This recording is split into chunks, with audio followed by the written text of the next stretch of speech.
vamos a hablar sobre las iniciativas de la región andina y los megaterremotos de Chile.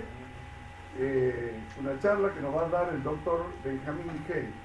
El doctor Benjamín Hey, como les contaba al principio, es un egresado estudió acá en la Universidad Nacional de Salta ya por la década del 90, hizo una tesis doctoral sobre fractales, todo lo que tenía que ver con matemática y geología. En aquel momento estaban de moda los fractales, y luego se fue a Alemania, y en Alemania trabajó en todo lo que fue sismicidad, y ahí hizo su tesis doctoral, en la cual tuvo el doctor Iramonte también como director.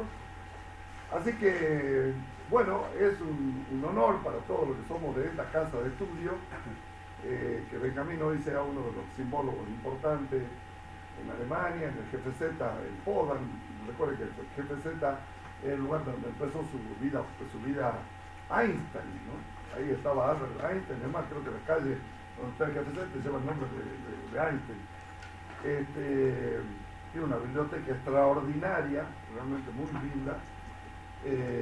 Y bueno, el doctor Hey ha estado estudiando muchos sistemas montañosos del mundo, no solamente ha estado estudiando zonas en África, ha estado estudiando zonas, por supuesto, en Europa, obviamente los Andes centrales, en el cual está especializado, y en otras cadenas montañosas en distintos lugares. Así que, vuelvo a repetir, un lujo y un honor que lo tengamos con nosotros.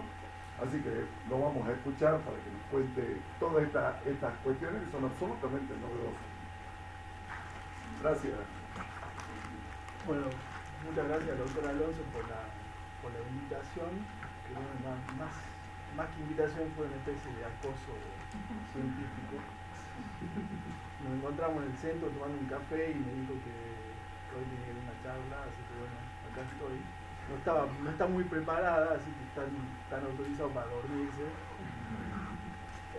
Bueno, como decía el doctor Alonso, yo tuve la suerte de estudiar con ustedes aquí, de tenerlo a él y al doctor Iramonte, que me guiaron en un camino que me llevó a hacer un poco más investigación científica que dedicarme a trabajar en una empresa o algo así. Entonces, gracias a ellos pude orientarme a una vocación científica que hoy por hoy quizás está un poco no tan bien valorada, ¿no? Cuando hablamos de la charla, como tampoco no tengo muchas cosas preparadas y en este momento, para explicarles el tema que elegí hoy para dar es un poco lo que estoy haciendo ahora, que es una evaluación que me pidió el GFZ de una serie de estaciones que voy a explicarles a continuación. Yo estoy ahora en este momento trabajando en Chile y me vine por unos días, como abrieron el paso, me vine unos días acá a ver un poco amigos, saludar a gente conocida y un poco la familia. Y aprovecho un poco para explicarles qué es lo que estamos haciendo y de qué se trata, ¿sí? Entonces, es una charla medio informal, pero espero que tenga algo que por lo menos a ustedes les sirva para llevar a casa, digamos, ¿no? El mensaje final, si algo queda, bueno. Habíamos hablado de un poco el tema de la sismicidad en la región andina, y el tema en el que yo estoy un poco ahora involucrado es relacionado a los megaterremotos en la zona de subducción, particularmente el caso de Chile. Entonces, la charla va a ser un poco en ese sentido, no mucho sobre la sismicidad de aquí, sino que también le voy a explicar un poco qué es lo que se puede hacer con los terremotos, y qué es, o sea, los terremotos también tienen una mala fama, pero tienen cosas muy buenas. O sea, sobre todo para nosotros que somos sismólogos, los terremotos nos dan muchas pautas que son interesantes desde el punto de vista científico, no solamente desde el punto de vista de las catástrofes y los peligros naturales, sino también desde el punto de vista científico. La información que hoy por hoy tenemos del interior de la Tierra es basada en información que proveen terremotos que ocurren en todo el mundo.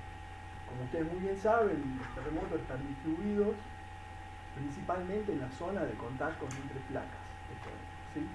Por supuesto que hay terremotos que son de intraplaca o que están ocurriendo dentro de una determinada placa, pero más que nada son terremotos que están asociados también al empuje o al choque entre dos placas diferentes.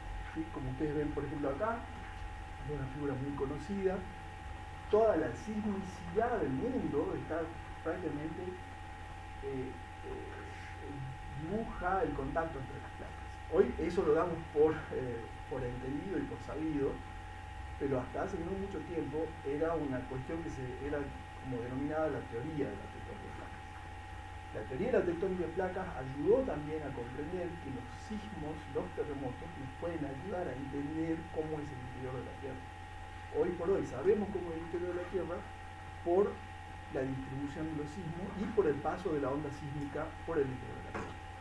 Entonces, como digo acá, o sea, no solamente los terremotos en la Tierra nos ayudan a entender la estructura de nuestro planeta, sino que también, hoy por hoy, la NASA y muchas entidades espaciales del mundo, como la ESA o China o Japón, están poniendo en órbita satélites o rovers que llevan sismómetros a otros planetas. Por ejemplo, como en el caso de Marte, para estudiar los denominados Marsquakes, no se llaman earthquakes, se llaman Marsquakes, para también estudiar cómo es la característica interna de Marte. Por ejemplo, en el caso de la Luna, también hay terremotos que han sido registrados por las misiones Apolo, donde la Luna ha tenido en su totalidad un número aproximado de entre 10 y 12 sismómetros que han registrado terremotos en la Luna, que han ayudado a definir cómo es el interior de la Luna. En el caso de Marte, que es un proyecto bastante nuevo, el InSight rover, que es el que fue depositado en Marte, donde participó gente de nuestro equipo de trabajo de PPZ, ese sismómetro fue instalado, fue diseñado para funcionar en ese tipo de ambiente de extrema variación de temperatura y con una capacidad de funcionamiento un poco limitada por el tema de la aislación térmica para la señal que pueda adquirir el sismómetro. Entonces, durante los 2-3 primeros meses, lamentablemente no hubieron sismos, o sea, no se detectaron sismos, entonces muchas de las inversiones que se habían hecho pensando en registrar sismos para entender cómo es el interior del planeta no llegaban y se pensó que o Marte está muerto o el sismómetro está mal. Y en un momento dado empezaron a arribar pequeños sismos, hasta que el último fue uno de magnitud 5, que no se sabe muy bien si es relacionado al proceso interno del planeta o quizás un impacto del meteorito que no fue registrado por ninguna cámara de los satélites. O sea, esto es un poco para que se den cuenta qué importantes que son los sensores o los sismómetros para entender la estructura del planeta. Y eso mismo sucede con nuestro planeta. O sea, hoy por hoy nadie ha estado acá en estas profundidades para saber de qué material está compuesto el núcleo o el manto, o incluso partes más profundas de la corteza. Los sondeos que hay, los más profundos que hay, sería un pozo en Rusia, en la península de Kola, pero nunca se han avanzado más de 10 kilómetros. ¿Sí? O sea, todo lo que sabemos del interior de la Tierra viene básicamente por estudio del paso de la onda sísmica, o bien a través de, muchas veces, como se hace, petrología, geoquímica de rocas para determinar cómo puede haber sido esa roca en profundidad, hacer unos análisis para determinar cómo se hace la combinación de minerales y elementos para existir a una determinada profundidad, a una determinada temperatura. Pero básicamente tenemos que volver al paso de la onda sísmica. Entonces, este tipo de estudios es lo que yo en realidad hago. Usamos terremotos que ocurren en un lugar determinado de la Tierra y se registran en otro lugar de la Tierra donde nosotros tenemos nuestros sensores. Por ejemplo, los estudios que hemos hecho en esta zona de los Andes se dividen básicamente en dos tipos. Usando ondas sísmicas que están producidas en lugares lejanos, como puede ser Japón o cualquier zona de subducción que pueda generar terremotos fuertes, o algunos débiles, un poco más cercanos, para investigar el interior de la Tierra o cómo es la estructura de la corteza y el manto por debajo de los Andes centrales. ¿Sí? Eso nos permite, evaluando, digamos, el tipo de arribo de la onda, si acá por ejemplo se ve el arribo de la onda P, la onda S, y estas son las ondas superficiales, que son las por ahí quizás un poco más dañinas. Analizando este tipo de combinación con muchas estaciones, podemos llegar a iluminar, es un término que se utiliza muy frecuentemente en sismología, iluminar el interior de la Tierra en un área determinada. Esa es una parte de la historia. La otra parte de la historia es que cuando nosotros ponemos sismómetros aquí en la zona de los Andes centrales, en la zona de la Puna, podemos evaluar la sismicidad local de la Puna o la sismicidad de una zona determinada utilizando sismos que se generan cercanos a ese grupo de sensores. Para hacer esto es necesario tener un grupo de sensores importante. A medida que más sensores se tienen, mejores son las posibilidades de localizar y de estudiar los sismos. Ahora bien, como recién dije, en los Andes centrales, por eso un poco voy a hablar también un poco de los Andes centrales, hemos utilizado para estudiar por debajo de la corteza toda esta cantidad de datos. Son proyectos en los que estuvieron involucrados el doctor Alonso y el doctor Viramonte también, donde nosotros hemos distribuido estaciones a lo largo de toda la zona de la Puna para ver cómo es el interior de la Puna.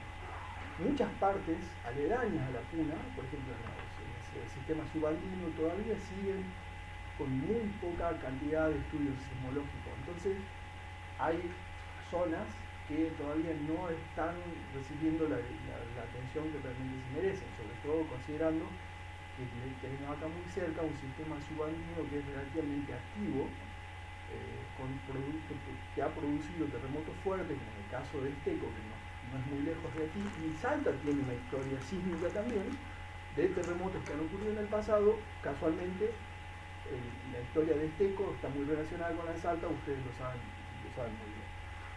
Entonces, nosotros utilizando todo este grupo de sismómetros y de información, podemos evaluar lo mismo que la forma que hace un equipo de medicina cuando hace una tomografía del cuerpo humano, evaluar el interior del cuerpo humano enviando impulsos de onda electromagnética a través del cuerpo que se reciben en un receptor que está al otro lugar.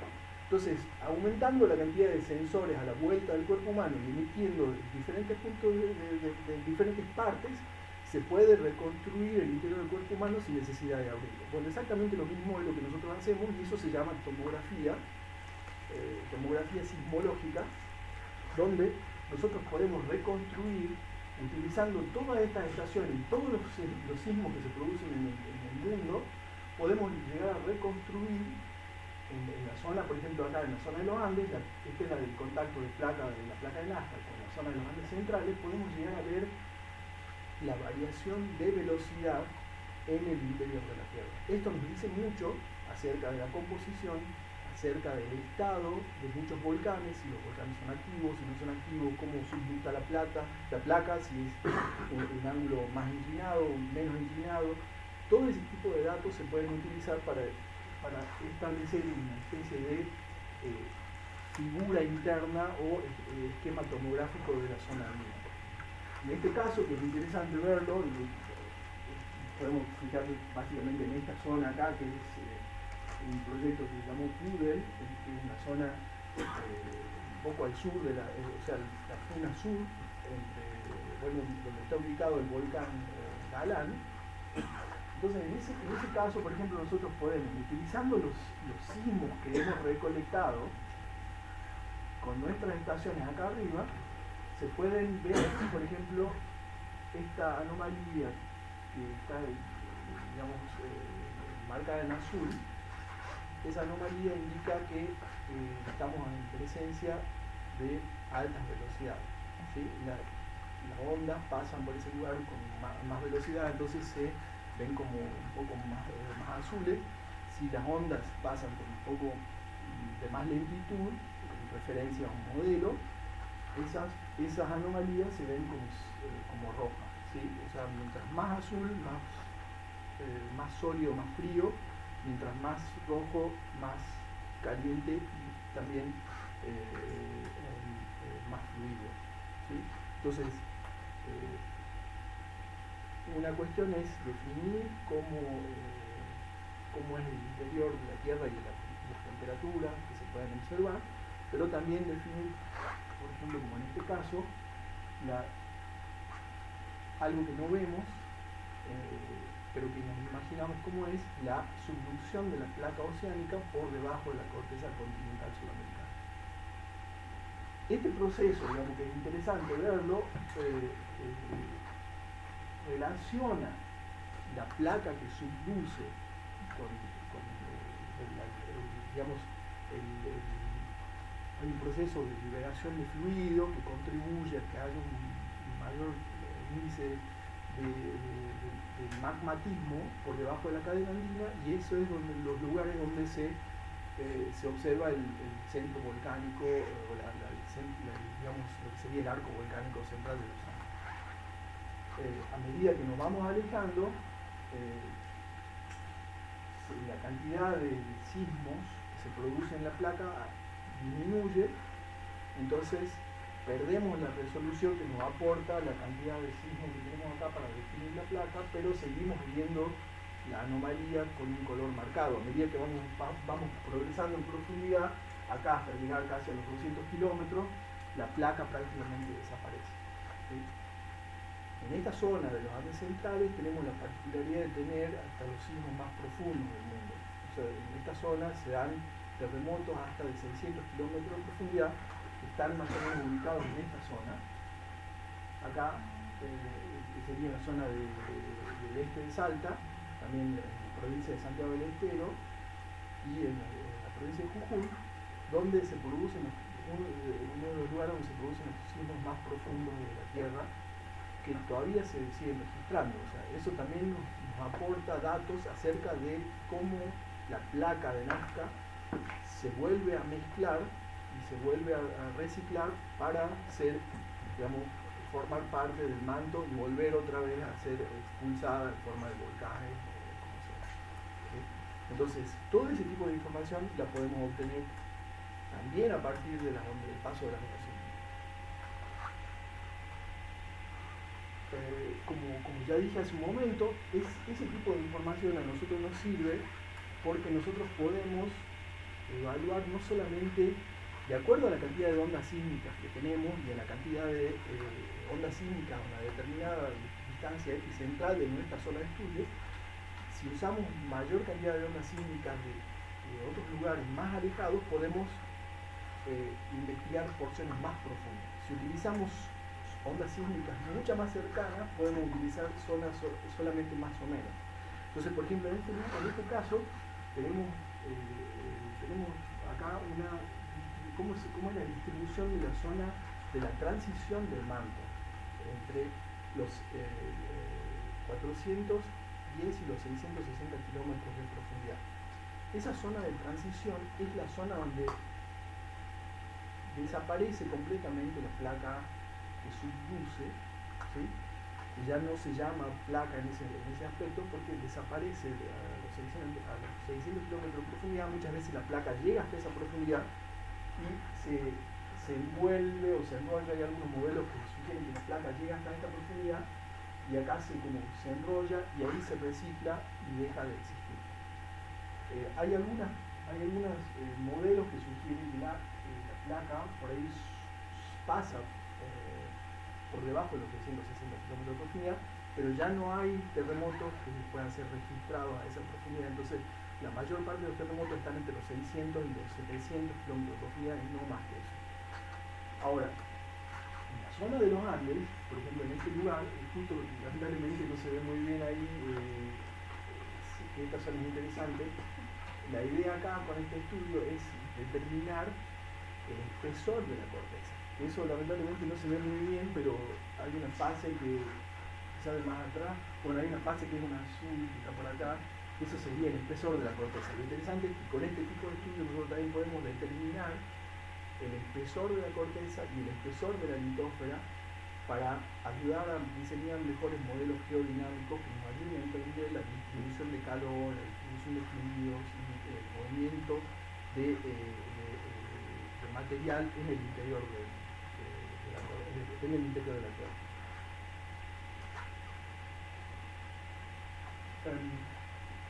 Eso fue un poco más o menos hablando de los terremotos y por qué son tan útiles, no solo pensando desde el punto de vista, como dije anteriormente, desde el punto de vista de los peligros naturales, sino también desde el proceso científico de comprender qué es lo que se produce al paso de la onda sísmica y qué información nos puede proporcionar.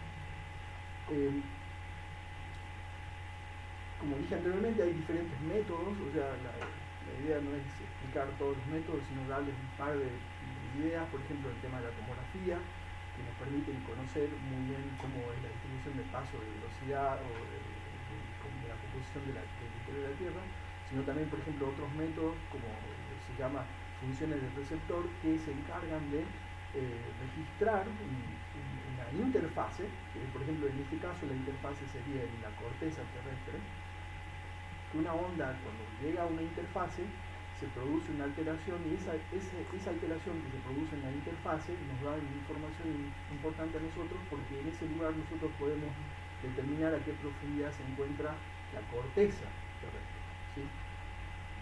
Ese tipo de discusiones durante mucho tiempo no tuvieron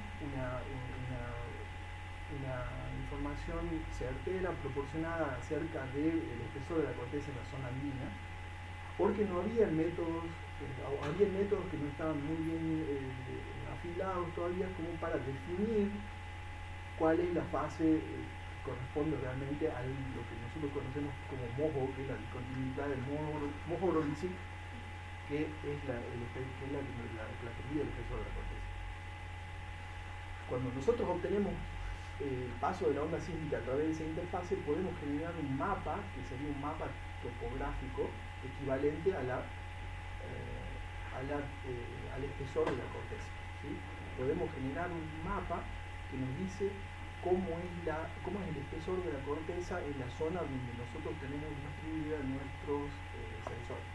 O sea que todo ese tipo de información después la puede usar, por ejemplo, un vulcanólogo, un petrólogo, un geoquímico para afinar sus modelos, es decir, a tal profundidad nosotros esperamos que el material se comporte de tal manera, pero si la gente de sismología o los geofísicos ven que la corteza tiene 60 kilómetros de profundidad, no es lo mismo que si la corteza tiene 40 kilómetros de profundidad. No sé si me explico bien. Después de este pantallazo acerca de lo que se puede hacer con la sismología, quiero hablarles un poco también de qué es lo que sucede para nosotros con los terremotos que tienen la mayor, o sea, los terremotos junto con los volcanes son probablemente los dos fenómenos geológicos que más impacto en la sociedad tienen, también por una cuestión de información, de los medios. Si hay una erupción volcánica o hay un terremoto, el impacto visual de un edificio destruido siempre tiene mucha más prensa que las partes buenas del terremoto, ¿sí? Entonces, hablando de los terremotos, mucha gente piensa solamente en los desastres y las causas que afectan, digamos, a una población determinada. En ese caso, los terremotos también pueden proporcionarnos información valiosa porque los terremotos se generan por una causa de estrés en un determinado lugar entre dos placas o porque la placa genera un estrés en el interior de la placa. De alguna de las dos placas siempre hay una que quizás es más débil y esa es la que es mucha más dispuesta a sufrir fallamientos. Nosotros, como vivimos en una zona de cadena montañosa, sabemos que el privilegio que nosotros tenemos de tener una variedad de climas paisaje está relacionado con movimientos orogénicos asociados a la evolución andina. Entonces, los Andes existen por el proceso de interacción entre las dos placas. Por supuesto que nosotros, hoy por hoy, como sismólogos y tengo que decirlo, nosotros sabemos solamente de la destructividad de los terremotos desde hace 100 años que realmente podemos medir, cuantificar, digamos, un terremoto. Antes de eso, la gente, o sea, un terremoto era interpretado básicamente de acuerdo a la forma en que la gente lo percibía. Entonces puede una persona que es mucho más sensitiva o más sensible puede describir el terremoto de una forma. Si ahora hay un terremoto, quizás la mitad de ustedes salgan corriendo, la mitad se quede sentado y siga tomando mate, y la otra mitad diga, ¿qué pasó? ¿Por qué se fueron? ¿O qué pasó? Y eso realmente es un problema a la hora de describir un fenómeno de esta naturaleza. A los instrumentos eso no le importa. Al instrumento no le importa qué tan sensible es el perceptor. El terremoto va a tener una magnitud y la magnitud no va a cambiar. Lo que sí cambia, de acuerdo a la interpretación, es la intensidad. ¿Sí? La intensidad con la que la gente lo percibe. Entonces también ahí en algún momento hay una posibilidad. Me gustaría volver y hablar un poco de la gran confusión que hay entre la magnitud y la intensidad, y muchas veces se habla de la escala de Richter, cosas que realmente no son actuales y que ya no se utilizan, pero que siguen utilizándose en los medios de comunicación, porque está establecido así y bueno, se sigue utilizando, pero no son terminologías correctas. Entonces, hablando de un terremoto, podemos decir que tenemos básicamente tres ciclos, ¿no? O sea, un terremoto tiene un ciclo, que no significa que los terremotos sean cíclicos porque se repiten, sino porque se repiten, pero a un intervalo de tiempo que puede variar en algunos aspectos, puede ser o cada 100 años, o puede ser cada 200 años, pero no es necesariamente que un terremoto que se ocurre hoy y dentro de 100 años va a volver a ocurrir. Para eso hay que ver el pasado geológico y hay que estudiar la recurrencia del fenómeno y hay que mirar muchas veces en datos históricos, que eso sí nos ayudan a interpretar mejor la ciclicidad de un fenómeno en una determinada región. Entonces, ahí dentro de esa terminología hay tres conceptos que son fundamentales para que después entendamos por qué estamos haciendo lo que estamos haciendo en Chile. Estos tres términos que significan el interseismic slip, que yo lo puse acá como el periodo de acumulación de estrés, es el periodo donde se acumula toda la fuerza entre las dos placas o entre la zona de la falla, a un lado y al otro de la falla, donde se acumula el estrés y toda la fuerza hasta que eso se rompe. ¿Sí?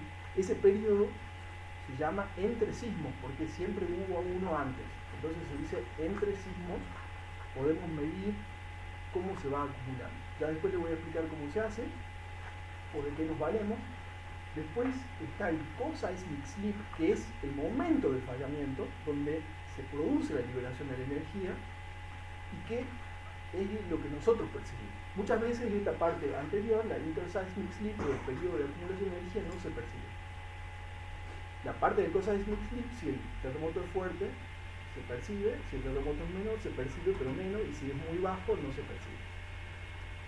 Y después viene un periodo que es el posterior al terremoto, que se llama post-seismic slip, que es lo que vuelve a acumular energía hasta que vuelve a ocurrir el próximo terremoto. Y asociado a ese proceso, acá en esta parte, es lo que nos proporciona armas para definir la magnitud del terremoto. Cuando ocurre un terremoto, las primeras informaciones por lo general son erróneas porque hoy por hoy se utilizan sistemas de inteligencia artificial que colectan información de todos los sensores distribuidos en todo el mundo, calculan una magnitud y la entregan a una página web donde se pone la información online. A medida que pasan los días o los meses posteriores, esa magnitud puede ir variando. ¿Por qué? Porque se analizan con mucho más detalle si las ondas sísmicas que estuvieron involucradas en el análisis del sismo al momento de la publicación de los datos, si esa información es válida o no, porque pueden haber algunas componentes del sensor que están dañadas, que entregaron una información errónea, entonces la magnitud puede cambiar a medida que va pasando el tiempo. ¿Sí? La magnitud que se entrega al principio no es la final y muchas veces puede cambiar un poco. Pero para hacer eso necesitamos...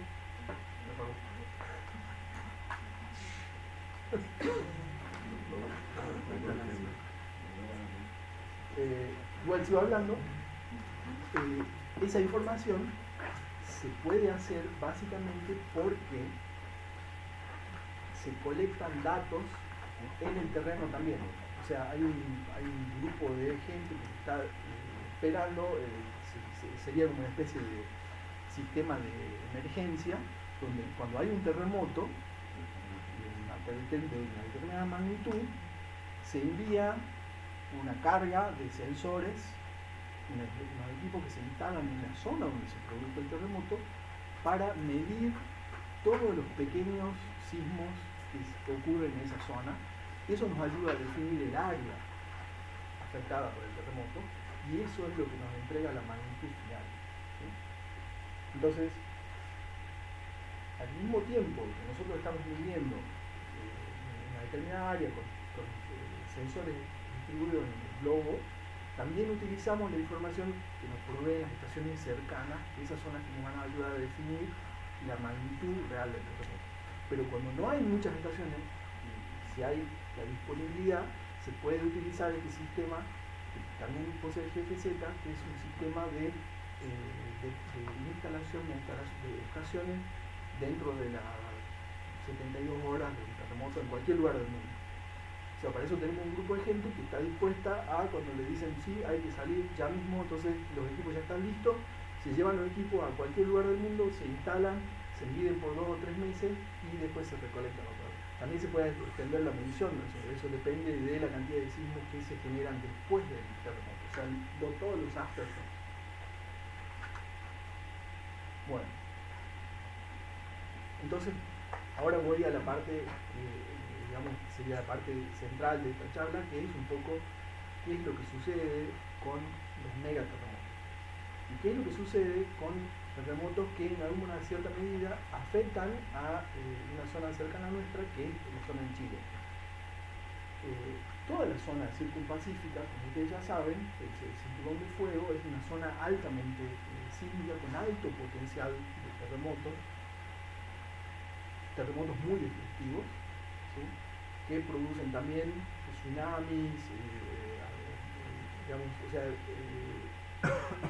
son terremotos que tienen una magnitud tan grande que son llamados megaterremotos o en algunos casos se les dice Big One, ¿no? Como siempre se está hablando cuándo será el próximo terremoto.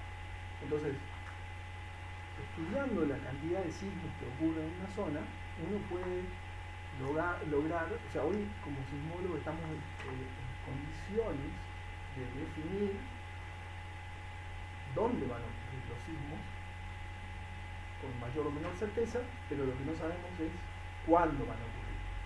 Entonces, la idea es utilizar toda la información disponible, que hoy nos proporciona la tecnología, para afinar detalles a la hora de arrimar o acercarnos a una predicción de un terremoto, que en realidad es algo que es imposible, pero lo que podemos hacer es lograr saber, por ejemplo, usando muchos datos que les voy a mostrar, saber dónde va a ocurrir y probablemente acercarnos un poco al cuándo.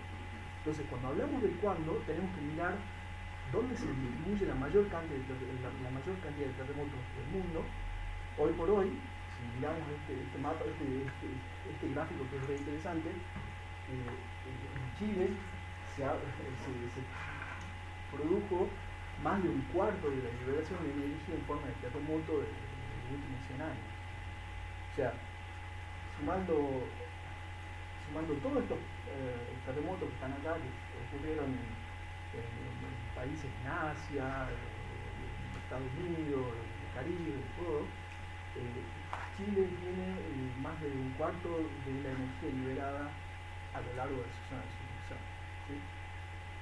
Y también posee el terremoto más fuerte jamás registrado en toda la historia. O sea, terremoto de 1960, con la magnitud de 9.5, fue el terremoto más fuerte jamás registrado por un grupo de sensores. ¿Sí? En ese momento teníamos ya sensores, hoy por hoy tenemos mucha más información porque tenemos mucho más sensores, podríamos definir mucho mejor. En ese momento, ese terremoto, que ustedes lo ven acá, ya les explico de qué se tratan estos clips, parecen unos clips para hojas, ¿no? Bueno, estos clips son las zonas de fractura del terremoto. En este caso es una zona de fractura que tiene 1000 kilómetros, por eso llegó a una magnitud de 9,5. A medida que es más pequeño, los terremotos son más pequeños. Por ejemplo, acá tenemos 8,3, 8,2, 8,8, 7,9. O sea, tenemos una cantidad de sismos arriba del 7 impresionante. Eso nos ayuda a ver que la placa subducta de una manera relativamente cíclica, ¿sí?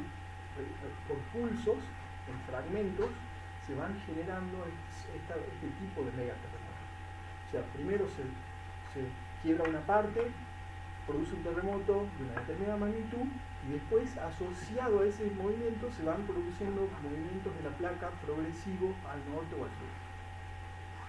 Definiendo el área, la región que afectó el terremoto, podemos saber que esa parte de la placa ya se movió. Entonces van a pasar una determinada cantidad de años, quizás 100 o 200 años, hasta que se produzca un nuevo terremoto de esa magnitud.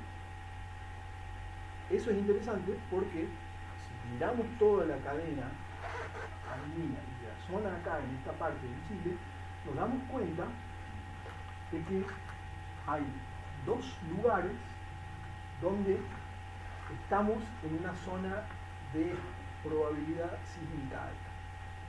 Esto tiene que ver con lo que yo les explicaba hace un momento, de que el periodo intersismo, digamos entre dos sismos, en donde se acumula la energía, hoy tenemos armas para medirlo. Entonces, estamos en una zona donde estamos acumulando energía. En algún momento, toda esa energía que se va acumulando durante décadas, 20, 30, 100 años, se libera en unos pocos segundos. ¿Sí? Y esa información que nosotros hoy manejamos nos permite establecer una zona de mayor probabilidad o no de terremoto. Entonces, toda esa energía que se libera, ustedes se pueden imaginar, es la que mide en realidad la magnitud de destrucción de un terremoto. Ahora, estas dos zonas que están marcadas aquí de naranja son las zonas donde hace más de 100 años no se producen eventos que pueden ser considerados megaterremotos. Entonces tenemos, por ejemplo, en esta zona del norte, tenemos una zona que tiene casi 500 kilómetros de extensión, donde desde 1877 no se producían terremotos. Entonces, en el 2005, y ya un proyecto que venía después de mucho tiempo de investigación de las áreas centrales, se define esta zona como un laboratorio o potencial laboratorio para estudiar terremotos de esta envergadura. Se decide empezar a instalar estaciones cercanas. A partir del 1990-95 se instalan estaciones a la vuelta en toda esta zona de los Andes centrales, y también se extienden hasta Salta para estudiar la zona de la Puna, y eso ayuda a definir el área que es considerada como un laboratorio natural. Entonces, a partir del 2005 se empiezan a diseñar lo que es conocido hoy como IPOC, que es Integrated Plate Boundary Observatory en Chile. Y eso significa que todas las armas que nosotros tenemos desde el punto de vista científico, con toda la tecnología avanzada para estudiar una zona en particular. ¿Sí? Entonces, esta idea básicamente utiliza todos los instrumentos disponibles para medir los más mínimos movimientos de tierra, de terreno, que nos puedan dar índice de peligrosidad o de que algo está ocurriendo. Entonces tenemos estaciones de GPS con control de fondo marino, con OBS, que son los Ocean Bottom Seismometer, que son sismómetros que se depositan en el suelo oceánico, hasta la distribución de estaciones en toda la zona afectada entre la cordillera de los Andes y la costa. Entonces, para eso tenemos datos del INSAR, de interferometría del radar, tenemos satélite óptico, tenemos medición de datos continuos de GPS, sensores de banda ancha, acelerógrafo, todo esto transmitido en real time. O sea, si hoy por hoy ustedes entran a su celular, la página les puede proporcionar la forma de onda de las estaciones que están distribuidas en el observatorio. También hay grid meters que miden movimiento a uno y a otro lado de algunas fallas en la zona del Salar de Atacama. También hay observaciones magnetotelúricas y observaciones de volcanes. ¿Sí? Todos los volcanes pueden llegar a tener algún efecto previo o posterior al paso de la onda sísmica. Entonces también se observan los volcanes con evaluación de gases, infrarrojo, láser, cámaras instaladas. Todo esto sumado nos puede quizás en algún momento llegar a decir si algo está pasando o no. ¿Sí? Esto básicamente es para estudiar este efecto en la zona que está trabada, está locked, digamos que la placa está sin moverse, y la cantidad de, por ejemplo, de actividad magmática, toda la información que se puede obtener se mide también en este tipo que se llama mini array sísmico, que son estaciones distribuidas en una pequeña área, pero gran número de estaciones, que eso también nos puede ayudar a definir mucho mejor la calidad del paso de la onda sísmica y a estudiar determinadas características en el terreno, particularmente en una zona cercana a una falla importante como es el caso de la falla de Atacama. Este proyecto, que en principio fue de GFZ, es necesario también contar con partners y colaboradores. Entonces, este proyecto tiene como partner a un montón de universidades en Chile, también el Centro Sismológico Nacional, que son los encargados de analizar y de administrar los datos también, porque es una zona que para ellos también es importante. ¿Sí? Entonces, hoy por hoy no es solamente el GFZ, sino que es un consorcio de grupos científicos de todo el mundo, entre Francia, Alemania, Chile, Estados Unidos, otros países, con universidades, institutos de investigación, que todos utilizan los datos y también contribuyen al estudio de los terremotos. Bueno, esto es un poco lo que estuve explicando recién. O sea, todo este tipo de información se puede utilizar para definir mejor el área de estudio. ¿Sí? Entonces, a partir de eso,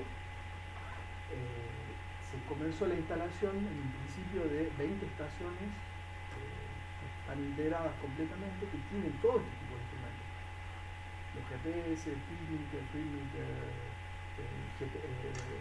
sensores de banda ancha, strong motion, sería acelerómetro, todo ese tipo de información están distribuidas en todo este tipo de estaciones que son enviadas o por vía satélite o a medida que van aumentando la cobertura del celular, estamos poniendo muchas de las estaciones están hoy por hoy con señal de teléfono móvil. O sea que es como si fuera el satélite, nada más que más barato y la cobertura es muy buena, entonces nos permite transferir datos a gran velocidad y con muy buena calidad. Bueno, acá son un par de ejemplos de las estaciones, pero básicamente las estaciones son túneles para aislar un poco el tema de ruido externo, cambios de temperatura bruscos, vandalismo, algo que es muy importante. Es aislar la estación lo más que se pueda en un túnel que tiene entre 4 y 6 metros de profundidad, donde el sensor se instala en condiciones prácticamente óptimas para su funcionamiento. Entonces, es un proceso que demora, cada estación lleva su tiempo, entre 2 y 4 meses se demora en instalar una estación, ¿sí? pero primero tiene que estar hecho el túnel. O sea que en realidad estamos hablando de 6 meses para instalar una estación y el costo puede andar rondando casi los $100.000 por estación, depende del tipo de instrumento, porque a medida que vamos incorporando nuevos instrumentos, la estación se va haciendo un poco más cara. Entonces hay una gran inversión, no solamente de fuerza humana, en manpower, sino también una importante inversión económica con fines solamente científicos, ¿sí? Esta información es libre y es abierta a todo el mundo que la quiera utilizar y que pueda aportar algo para solucionar o para ayudar a entender mejor la estructura del comportamiento del sismo en la zona del desastre. Entonces, utilizando todo esto, se puede ver cómo se acumula la deformación para evaluar el tipo de deformación que hay en una determinada zona, si hay alguna relación de los terremotos con las cámaras magmáticas de los volcanes, también para ayudar a diseñar mejor una probable, para diseñar mejor. Esta información puede ser utilizada por ingenieros para diseñar mejor edificios, ayudar a la población a construir no cercano a alguna falla, ese tipo de cosas, ¿sí? Entonces, un poco hablando ya más en detalle de esta historia, esta es la zona donde hay esta zona de silencio sísmico que se llama Seismic Gap, donde ustedes ven que la cantidad de sismo a uno y otro lado de esta zona es casi mucho menor. Entonces, se han producido sismos, pero desde 1877 no se había producido ninguno. Cuando se instaló este tipo de estación, se distribuyeron a lo largo de toda esta zona para registrar posibles ocurrencias de terremoto, de un megaterremoto. Entonces, ahora tienen, por ejemplo, acá estos cuadrados rojos son las estaciones que ya están instaladas, ¿sí? Además de las estaciones que se depositan temporariamente. Estas estaciones son las que están funcionando de forma continua hace más de 15 años. Entonces, lo que se ve acá, por ejemplo, son los terremotos a diferentes profundidades, ¿no? Por ejemplo, estos terremotos en verde, acá estamos en la zona de la placa de 100 kilómetros y acá estamos en la zona de 20 kilómetros, que es cuando la placa va subiendo. O sea, llegamos de una zona de 20 a una zona de 100 y un poco más acá abajo ya están los terremotos en la zona más profunda, que son los 200, 150 kilómetros, y a partir de ahí en los años centrales desaparecen casi hasta los 500, 600 que recién vuelven a aparecer. Entonces, ¿qué es lo que pasó? Este terremoto ocurrió en el 2014. En el 2014, quizás muchos que están acá sentados lo hayan sentido, en el 2014 se registró uno de los más grandes terremotos en esta zona de una magnitud de 8.1. ¿Sí? Y a los pocos días, a los dos días más o menos, hubo un terremoto de 7.6. Hace un tiempo podríamos haber pensado, ok, listo, se solucionó el problema, el terremoto no causó muchos daños, se liberó la energía, perfecto. Pero ¿qué es lo que vemos? Lo que vemos es que toda la zona de ruptura es esta, pero solamente se rompió una parte ínfima de la falla. Solamente una parte del bloque se rompió, los demás no. O sea, toda esta zona, acá al sur y acá al norte, todavía sigue sin haber tenido un terremoto. Entonces, lo seguimos esperando, pero sabemos hoy, con los datos que tenemos, que esto es algo cercano a la predicción, pero, o sea, no se puede predecir cuándo va a ocurrir, pero podemos estar atentos a saber, para ver cuándo estamos entrando en una zona que puede llegar a ser peligrosa desde el punto de vista sísmico. Esta información es importante porque nos puede definir más o menos la ocurrencia de dónde va a ocurrir el próximo terremoto, ¿sí? Toda esta actividad que hay acá asociada a este sismo se midió después, a partir del terremoto, se midió después con estaciones distribuidas acá de forma temporaria durante un año se registraron terremotos para definir el área de ruptura. Entonces el área de ruptura quedó más o menos como esto, que son entre 150 y 180 kilómetros de largo.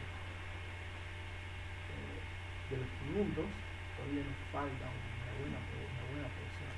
¿Sí? Esto que está marcado acá es un poco lo que explicaba cuando ocurrieron los grandes terremotos, los megaterremotos en esta zona. Está marcado en rojo acá. Acá se ve, digamos, la longitud, digamos, de este tipo de fallos. Y han ocurrido algunos menores, pero que no han llegado a romper toda esta zona. ¿Sí? Para controlar, cuando ocurre un megaterremoto de estas características, mayores de 8, es muy probable que el sistema de comunicación colapse, que los satélites, digamos, no permitan transferir datos porque hay mucha mayor cantidad de información fluyendo de un lado a otro. Muchas de estas estaciones también están en la red de teléfono móvil. Entonces puede ser que la información no nos llegue a tiempo a nosotros para evaluar mejor las características de este terremoto. Para eso, y para controlar la sismicidad de esta zona particularmente en Salta, se instaló juntamente con el GPZ y el INPRES de Argentina, se instaló una estación similar en San Antonio de los Cobres, que proporciona también datos en forma continua y que ustedes pueden revisar en su celular, acerca de terremotos que se producen acá, en todo el mundo, forma parte de la red global de sensores, y esta estación también sirve un poco como de control para las estaciones del Observatorio de Chile. Cuando hay un colapso de información del lado de Chile, se puede utilizar esta para saber cómo ha sido el arreglo de la onda sísmica y poner esos datos también para ayudar a calcular la magnitud y ayudar a localizar mejor el terremoto. Bueno, este fue un proyecto que iniciamos en algún momento con el doctor Alonso, juntamente con el INPRES y con el GPZ, para traer esta estación global a Salta y bueno, por un problema de burocracia, esta estación estaba pensada para funcionar antes que ocurra el terremoto de Iquique, pero lamentablemente por la burocracia se instaló mucho después, a pesar de que la estación estuvo acá 5 años en el depósito del doctor Alonso, ¿no? O sea, esas son un tipo de cosas que nosotros tenemos que tratar de mejorar, sobre todo cuando es una cuestión de ese estilo, digamos, uno podría esperar que sea un poco más rápido. Bueno, ya para terminar, algunos de ustedes escucharon el tema de los strong motion, los acelerómetros.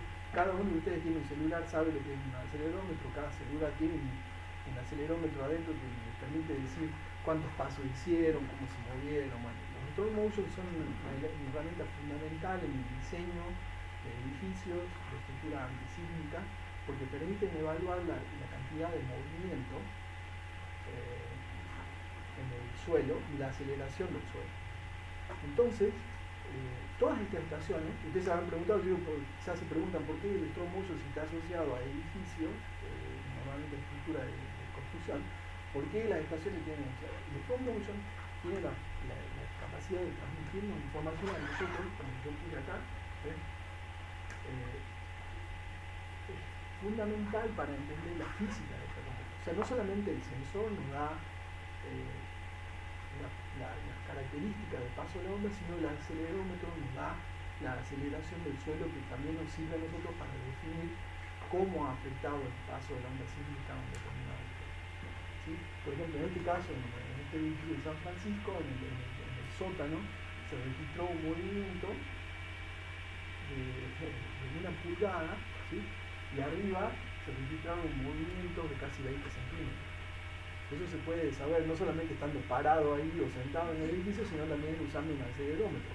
Hoy por hoy, la mayor parte de los estudiantes de Estados Unidos utilizan el celular. Cuando uno está en la habitación, tiene que dejar el celular puesto sobre la mesa. El celular forma parte de una red nacional que ayuda a determinar mejor el paso de la onda sísmica. Toda esa información la transmite el celular a través de una aplicación al USGS, al Servicio Geológico Nacional, y que dentro de ese proceso se evalúa cómo fue el paso de la onda sísmica cuando ustedes estaban en la clase, en zonas donde hay terremotos, ¿sí? Por ejemplo en la zona de California. O sea que ustedes también pueden contribuir de alguna manera a, hoy por hoy, cuando yo comencé a trabajar en sismología con el doctor Viramonte, los sensores eran así y los discos duros eran así. Entonces teníamos una estación que necesitaba 3 o 4 baterías para funcionar 10 días, y hoy un sensor tiene el tamaño de una taza de café, y básicamente hoy un digitalizador, digamos, un sistema de procesamiento el tamaño de un celular. Hoy podemos enviar en la misma caja que mandábamos antes un equipo, podemos mandar hoy 30, para que más o menos tengan una idea de cómo ha cambiado todo. Entonces ustedes también hoy pueden diseñar proyectos para entender el paso de la onda sísmica, para ayudar a entender cómo se propagan los sismos, para ayudar a entender cómo podría ser la respuesta del paso de onda sísmica en edificios determinados, en la universidad, en su casa, en el departamento, o como sea. Y eso también nos ayuda a nosotros a contar con más información, ¿sí? Si todos ustedes nos proporcionan más información, nosotros podemos en algún momento proporcionar mejores datos elaborados, entendiendo de que todo lleva un proceso de análisis y todo lo demás, pero la mayor parte de las cosas, como les dije, se mueven hacia la inteligencia artificial. Hoy por hoy la mayor parte de los chicos que comienzan a estudiar geofísica trabajan en inteligencia artificial. La mano humana, que tiende a cometer errores y a veces a no trabajar mucho, o menos o más, con la inteligencia artificial se solucionan ese tipo de cosas, y también se ayuda a ver las cosas desde un punto de vista menos influenciado por el ojo humano, ¿sí? Y bueno, yo creo que con eso esta sería mi última diapositiva. Todos esos datos que se recolectaron posterior al terremoto de Iquique están muy bien expresados acá, ¿no? en este estudio que está publicado también, donde se ve la gran cantidad de terremotos que se producen en el interior de la placa, ¿sí? Si pueden consultar en un trabajito muy lindo de un chico que hizo su tesis doctoral en la UNZ, donde se ve una triple zona de sismicidad en la corteza. Esos son datos que antes ni teníamos idea. Antes se veía algo así como esto, pero sin ver la parte de abajo. Se veía una zona de sismicidad en la corteza. Hoy por hoy podemos saber que hay 3 zonas de la corteza, que una es por debajo de la placa o es intraplaca oceánica, después hay una zona que es en el tope de la placa oceánica, y hay una zona que es de entreplaca, que es la zona azul, que es donde está el contacto entre la placa oceánica y la placa continental. Al mismo tiempo tenemos los efectos de los sismos que se producen en la corteza continental. Este tipo de imágenes son muy útiles, no solamente son muy bonitas, sino que son muy útiles para comprender mejor dónde se generan los terremotos, cómo se generan, a qué profundidades, qué pasa en la placa, dónde están las zonas, por ejemplo, esos clústeres, digamos, de la zona de la placa también pueden ayudar a definir transformaciones minerales que ocurren en profundidad, liberación de agua, de fluidos, todo eso. Así que bueno, muchas gracias por la atención y bueno, espero que por lo menos algún mensaje les quede. Gracias.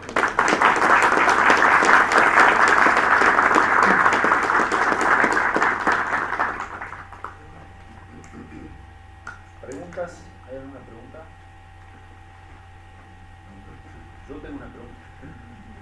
A mí hay algo que siempre me llamó la atención ya hace bastante tiempo, bueno, aprovecho para preguntarte, es que generalmente cuando uno consulta en la página del IPRES siempre tenés temblores. Hay una zona de Cacua, cerca del límite con Chile, a 200 kilómetros, 260. Son estos terremotos que están acá, digamos, estos ya en Argentina, acá, son estos terremotos asociados a la placa. Básicamente son de la placa oceánica. A mí me llama la atención porque son, o sea, constantemente, Sí, o sea, sí, siempre. mirá, te das cuenta que mirá el clúster que hay ahí. Claro, pero en otras latitudes, hacia el norte o al sur, no te lo marca ahí, o sea, habrá alguna componente particular de que sean ahí en esa zona, en esa latitud. Bueno, mira, esa es una buena pregunta porque en realidad esta parte de los Andes centrales estamos como en una zona de transición, se podría decir, entre lo que es una parte de la placa que está horizontal y esta que tiene ángulo normal. Y estamos acercándonos a la parte donde se vuelve a poner horizontal. Un poco más al sur de esto, la placa oceánica vuelve a estar horizontal. Esta zona de transición, o sea, no está muy claro por qué se produce ese clúster que hay acá a los 200 kilómetros de profundidad, pero evidentemente tiene que ver con ese proceso de como que la placa está como curvada. Eso puede ser lo que está generando que esa parte genere más sismos, porque cuando vos ya te venís para un poco más al sur, ya no. Y después te tenés que ir mucho más al sur para que vuelvan a ser, también hay un clúster también muy parecido, pero más al sur. Entonces probablemente tenga que ver una con la edad de la placa, con alto contenido de agua, de fluido, pero también con el estrés en el que está, porque es la zona donde está curvándose otra vez.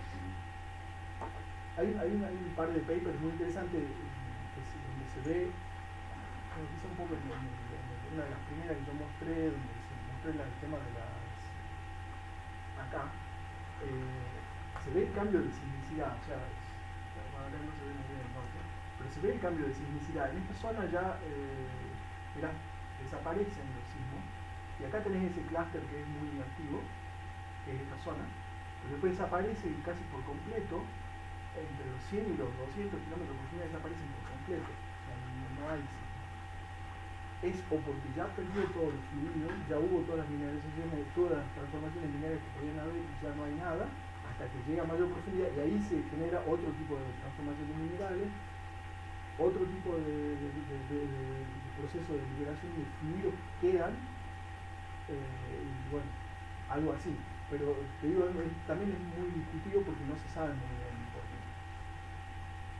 Gracias. Yo tengo también otra. Y también eso pasa también al final, o sea, cuando finaliza la tuna, en la Sierra de San Buenaventura, eso también pasa porque hay como Claro, porque la Sierra de San Buenaventura, cuando entramos en la tuna austral, si ya nos acercamos a los 28 grados de latitud. A los 28 grados de latitud, lamentablemente esto es una cuestión que si uno ve, nosotros tenemos distribuidos diferentes grupos, Arizona, Cornell, CTC, la Universidad Libre de Berlín, con la ayuda también de la Universidad de Salta, se han instalado instrumentos en toda la zona andina y acá al sur, pero hay un lugar que no se instalaron. ¿Sí? Y esa es la zona quizás más interesante porque es la zona donde realmente empieza la placa a ser horizontal. Cuando entramos acá, a los 30 grados, la placa ya está horizontal. ¿Sí? Ese mismo efecto, cuando estás acá, se lo ve en la placa, o sea, la placa entra prácticamente horizontal y la transformación de minerales llega a una determinada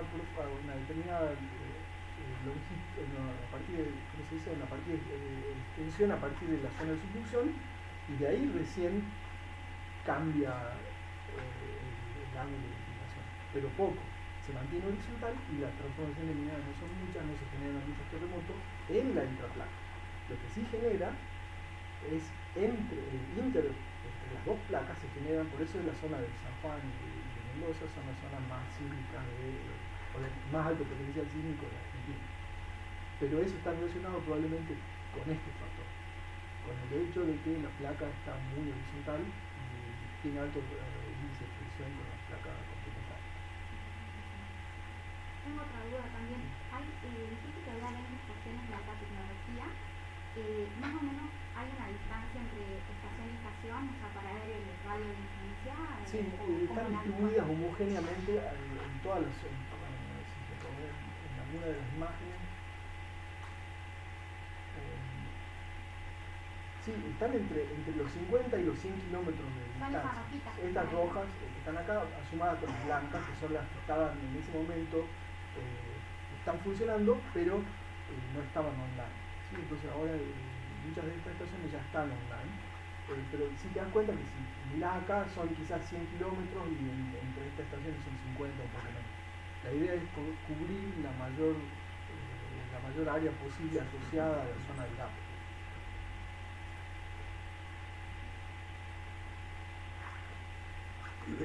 Benjamín, bueno, en primer lugar, felicitaciones, hermosa la charla. En segundo lugar, un comentario y una pregunta al mismo tiempo. El comentario tiene todo que ver con lo que pasó en aquel sábado 27 de febrero de 2010, más exactamente a las 12:45, porque todos nos acordamos bien porque está en voz alta de una manera muy fuerte. Y la cuestión es que eso vos lo habías anticipado. Está escrito de que vos venías diciendo, mirá que se va a acercar un sismo dentro del Valle de Lerdo, había empezado hacia el sur y se venía avanzando hacia el norte y en cualquier momento podía ocurrir. Se sabía dónde podía ocurrir, no cuándo podía ocurrir, que esa es la clásica historia de los sismos.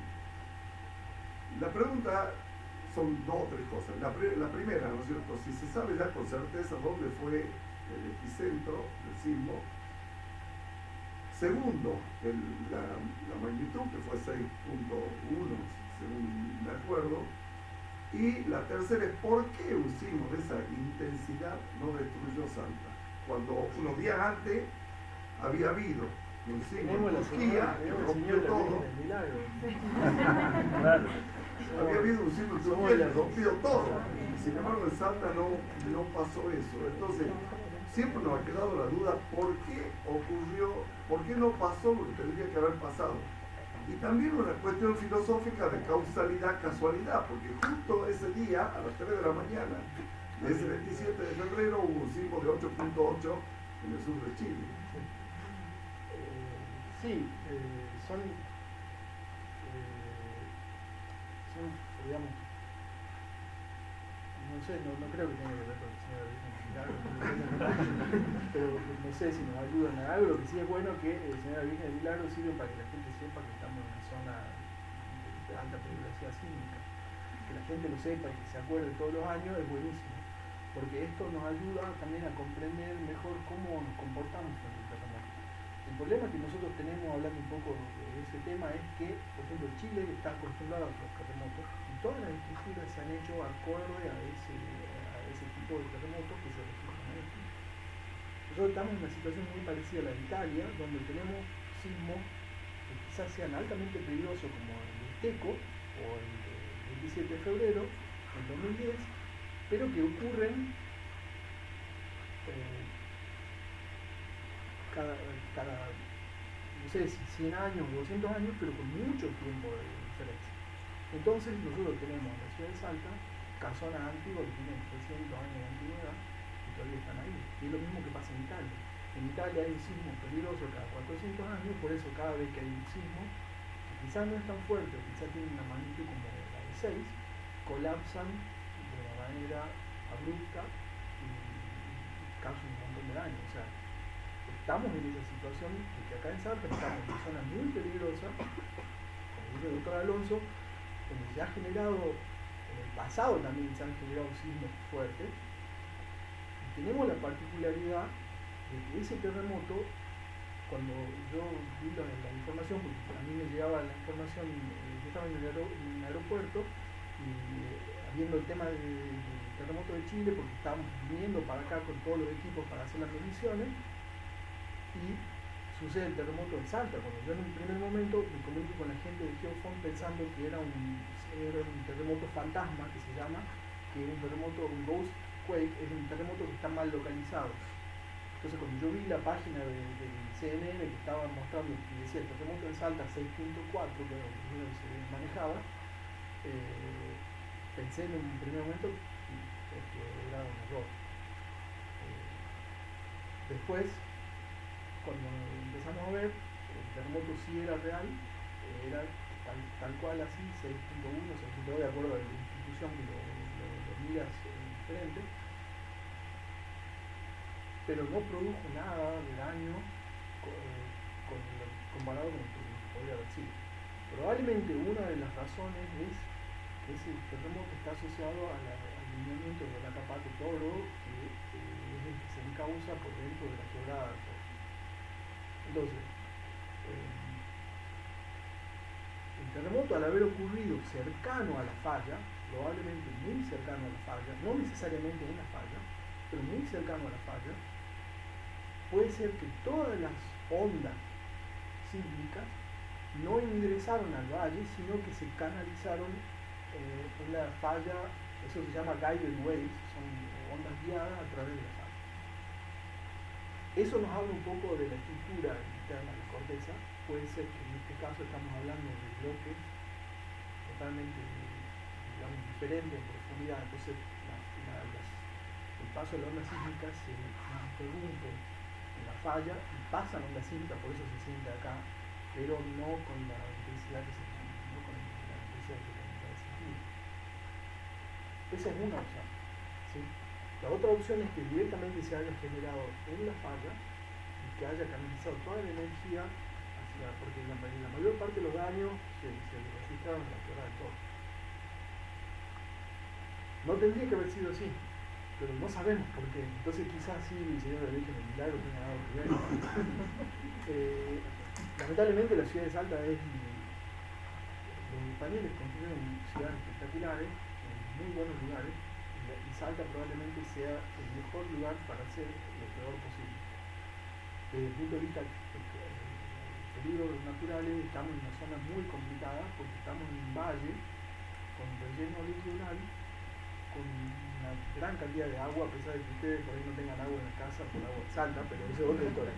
Pero el valle está lleno de agua, ¿sí? Ese material suelto con espesor importante es un o sea, es un flan que al paso de la onda sísmica puede generar un desastre impensado.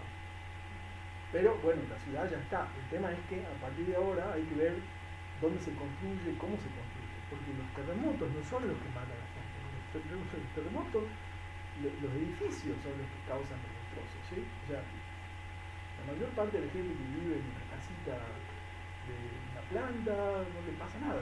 El problema es cuando uno tiene una casa de 3 plantas o un edificio de 10 pisos, hay que saber cómo está. Como yo les explicaba recién, el tema del acelerómetro es importante para definir el grado de movimiento de la estructura. Entonces, si ese terremoto hubiera sido un poco más al norte o hubiera llegado a ser como tendría que haber sido, hubiera sido una catástrofe realmente. Pero no sabemos. No sabemos. Ah, pero fíjate, Benjamín, o sea, casi toda, o sea, eso fue lo que habíamos, te acordaba bien, conversado, se canalizó por la quebrada, por la Calamo, la Capoto Toro, pero no se cayó ninguna casa. En la quebrada sí. Pero prácticamente nada. No, claro, pero es que también hay poco gente. Digamos, sí, pero te digo, pero ranchos que no tienen ningún tipo de nada, por eso, no se cayeron. Pero muchos de esos ranchos, cuando fue el terremoto, después del terremoto yo vine para aquí y entré a la quebrada de Toro. Muchas de las construcciones están bien sobre basamento. Sí, están sobre eso. Eso es también otra de las cuestiones, o sea, están sobre basamento es diferente que están en el centro. Y en el centro de la quebrada no construye nadie porque se tapan de agua o de barro todos los años. Entonces, eso está muy bueno porque ayudó a que por ahí hubiera sido en algún pueblito, quizás en Santa Rosa de Castín, está sobre el basamento, o sea, está sobre el granito, ¿no? O sea, pero sí, claro, son dudas que tenemos porque tendríamos que haber hecho lo mismo. Si en ese momento yo hablé con gente para decir, tenemos que llevar instrumentos ahí para ver qué es lo que pasó. Claro. Pero bueno, pero todos los instrumentos se fueron a Claro. Chile. Igual de todas maneras, hay que acordarse que la quebrada del Toro, en una Lizal, la iglesia de San José colapsó y el cementerio saltaron las tumbas para afuera y eso está fotografiado y documentado. Y unos días después del terremoto pasó el colapso de la ladera, que se llevó el camión que venía cargado con salmuera de litio, donde iba manejando el señor chofer Carlos Medina, que el pobre hombre está todavía ahí enterrado debajo de la escombros, en la cara del toro, en el mollar. O sea que todo eso quedó debilitado y fue parte, digamos, de todo el fenómeno. Disculpa, nosotros habíamos en su momento, habíamos realizado un trabajo y habíamos ido a ver los daños y, o sea, las estructuras que habían sufrido daños eran más que nada porque eran precarias las construcciones de adoquín y todo eso. Y justamente me estaba fijando el trabajo que habíamos hecho y también como que muchos sismos, hicimos como un estudio histórico de los sismos, se situaban sobre una falla, el potrero, así va, pero bueno, éramos del primer año. Claro, bueno, pero eso también ayuda a entender el fenómeno y es bueno que tengan ese interés de salir y ver las cosas porque las cosas están ahí. Hoy por hoy ustedes tienen armas que nosotros cuando yo era estudiante no tenían. El acceso a la información que hoy tienen ustedes es increíble. O sea, ustedes pueden trabajar de la misma manera que trabaja cualquier científico. O sea, hoy por hoy ir al campo, evaluar una falla, medir cuánto tiene en superficie, qué material hay de un lado al otro, si hay datos históricos, eso ayuda sobre todo a la zona de Salta donde tenemos un montón de fallas. Pero no sabemos, o sea, no sabemos. Salta tendría que tener como ciudad, como provincia, como ciudad tendría que tener un centro sismológico. No sé si queda alguna pregunta, pero... Tengo dos preguntas. Una, ¿cómo es el nombre de la aplicación de una que podríamos tener en el celular? Bueno, hay varias, te lo puedo mostrar ahora en un minuto. Hay varias, pero... ¿Y por qué incluyen que lo tengamos en el bolsillo? No, porque, de que lo dejemos, claro, porque por ejemplo si lo tenés en el bolsillo quizás estás con la pierna así, ¿no? Claro, tiene como... O la posición es que esté así, no así o al revés. El acelerómetro lo que mide el movimiento en diferentes componentes. Entonces cuando vos lo tenés sobre la mesa, eso ayuda a que pueda medir bien la transferencia del esfuerzo. Claro, o sea, pero habría que tenerlo activado cuando está quieto el celular, porque si no lo tiene activado todo el tiempo, siempre se está moviendo. Por eso que lo dejes en la mesa. Ajá. Exactamente. O sea, si por ejemplo estás como en ese caso que estás escribiendo, quizás no tanto, pero en el escritorio así como acá, sí. Y después O la sí. otra pregunta era que dijiste que se usaba, estábamos acostumbrados a usar la escala de Richter. Sí. ¿Y cuál sería la otra? La escala de Richter fue, digamos, diseñada para estudiar los terremotos, para los terremotos en San Francisco. La escala de Richter no consideraba todos los datos que hoy tenemos, que hoy lo que usamos se llama magnitud de momento. La magnitud de momento considera el área de la falla. Entonces, ese dato no lo usaba Richter tampoco. Y Richter usaba un modelo de velocidad propio para ese lugar. Entonces, no está bien hablar de magnitud de Richter. Hay muchos tipos de magnitudes, pero la magnitud de Richter no, la escala de Richter no es la que nosotros usamos para definir un terremoto. Lo que se utiliza es la magnitud del momento. Y básicamente la diferencia es la mayor cantidad de información que te proporciona el tamaño del área de la falla. Eso es lo que te define básicamente cómo es la magnitud del terremoto. Siguen usándolo. No, bueno, en las medios. No, bueno, pero ahí, entonces, o sea, cuando vos entras al INPRE, dice magnitud de Richter. Sí, pero no está bien. Incluso, bueno, Ya sé, por eso.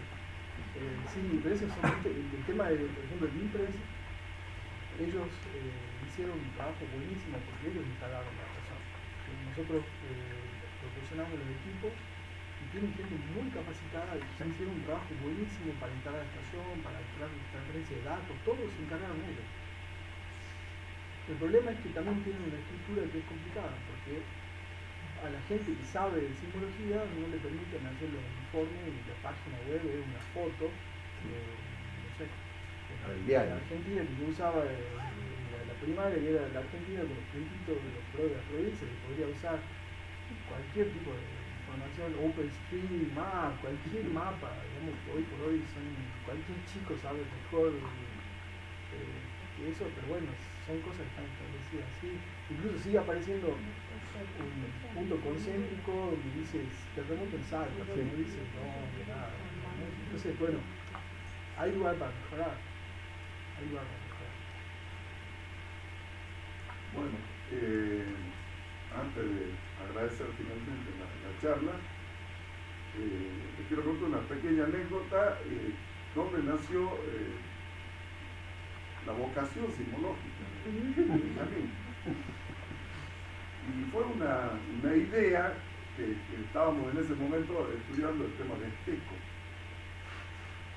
Dice, era un 13 de septiembre de 1992 y el sismo de Esteco había sido un martes 13 de septiembre de 1692. Entonces en 1992 les propongo a los chicos que salíamos al campo, le digo, ¿qué les parece si nos vamos? Se cumplen 300 años del sismo de Esteco. ¿Qué les parece si nos vamos allá a Esteco y lo esperamos? A ver si tenemos suerte y cada 100 años se da un sismo y lo agarramos. Y lo agarramos. Entonces nos fuimos, era todo un grupo de estudiantes, salíamos campo todos los fines de semana y nos fuimos a Esteco esa noche. No agarró una lluvia, llovina, nos fuimos al río Metán, nos agarramos un tronco, nos prendimos fuego y nos quedamos toda la noche ahí esperando que llegara el sismo, que nunca llegó, por supuesto. Y la cuestión clave es la siguiente: no pudimos estar cuando se cumplieron 200 años, tampoco vamos a estar cuando se cumplan 400. Pero en una de esas, justo a los 300, tenemos suerte y enganchamos el sismo. Eso nunca ocurrió. Pero de todas maneras, de ahí Benjamín comenzó un poco con su idea de la sismología, y eso lo cuenta él, no es que lo digo yo, lo contó él en un reportaje que le hicieron por ahí. Comentó cómo nació esta idea del sismo, y bueno, fíjense cómo la semilla dio una secuoya gigante. Así que bueno, Gracias. felicitaciones y muchas gracias.